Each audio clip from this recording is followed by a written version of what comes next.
സുഹൃത്തുക്കളെ, നിങ്ങൾ ഇങ്ങനത്തെ ഒരു ഇ ബൈക്ക് കണ്ടിട്ടുണ്ടാവില്ല. ഈസി ആയിട്ട് നമുക്ക് മടക്കി വെക്കാനും പിന്നെ ആവശ്യം വരുമ്പോൾ നമുക്കത് നിർത്താനും എളുപ്പത്തിൽ സാധിക്കുന്ന ഒരു ഇ ബൈക്ക്. അതാണ് ഇന്നത്തെ വീഡിയോ. അപ്പൊ നേരെ വീഡിയോയിലേക്ക്. ഇത് ഇമോട്രാഡിന്റെ ഡൂഡിൽ എന്ന് പറഞ്ഞ V3 വേരിയന്റ് ആണ്. ഇതിനകത്ത് നമുക്ക് ഫോൾഡിംഗ് സൈക്കിൾ ആണ്. സെന്ററും ഹാൻഡിലും നമുക്ക് ഫോൾഡ് ചെയ്യാം. പെഡൽസും ഫോൾഡബിൾ ആണ്. ക്രൂസ് കൺട്രോൾ ഉണ്ട് ഇതിന്റെ അകത്ത്. നമുക്ക് 25 കിലോമീറ്റർ സ്പീഡിൽ ഓട്ടോമാറ്റിക്കലി റൺ ചെയ്തുകൊണ്ടിരിക്കും. ഫ്രെയിം അലോയ് ആണ്.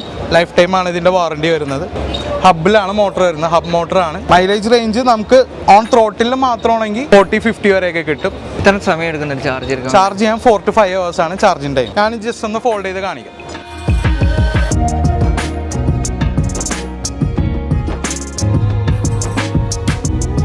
ഇത്ര സമയത്തിനുള്ളിൽ നമുക്ക് ഫോൾഡ് ചെയ്യാൻ പറ്റും അല്ലേ? ഇത്രയും സമയത്തിനുള്ളിൽ നമുക്കൊരു 10 സെക്കൻഡ്സിനുള്ളിൽ ഫാസ്റ്റ് ആയിട്ട് ഫോൾഡ് ചെയ്യാം.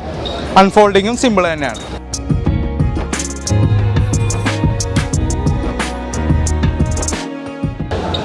ഇത്രയേ ഉള്ളൂ. ഈസിയാണ് അല്ലേ? ഈസിയാണ്.